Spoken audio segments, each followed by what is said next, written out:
It is very likely that on Thursday, the NBA draft will feature a Pac-12 player with the number 1 and number 2 overall selections. Markelle Fultz expected to go number 1 to the Sixers. Lonzo Ball expected to go number 2 to the Lakers. Fultz, of course, played at UW, and Lonzo Ball was a UCLA Bruin. You just saw Oregon go to the national semifinals this year.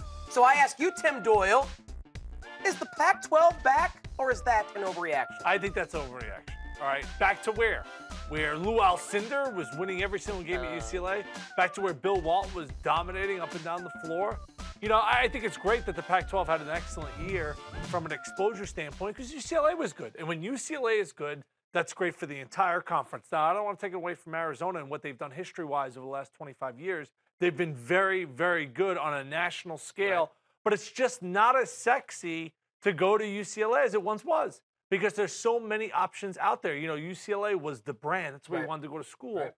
For our grandparents' era, you know what I mean? No longer has that same cachet. So to say that the conference is back, that's pretty amazing, though, that they haven't had a number 1 pick in that long. If Markelle Fultz, as we expect, is the number 1 overall selection, it'll be the first time a Pac-12 player was picked number 1 since Bill Walton at UCLA in 1974, though some may count Andrew Bogut in 2005. He wasn't a member of the Pac-12 then. Utah was not a member of the Pac-12 then, but they are now, and Bogut played for Rick Majerus at Utah back in the day. So you got to think of all those players at Arizona, the Damon Stoudemire's, the Richard Jeffersons, the Luke Walton, Don McClain, Reggie Miller, Tracy Murray. None of those guys went number 1. Nope. And this Oregon team that went to the Final Four, that was the first Pac-12 team to make it to the national semifinals since 2008 when UCLA made it to the Final Four. So it had been a while since we'd seen team success in the collegiate level. It had been a very long time since we'd seen the NBA covet a Pac-12 player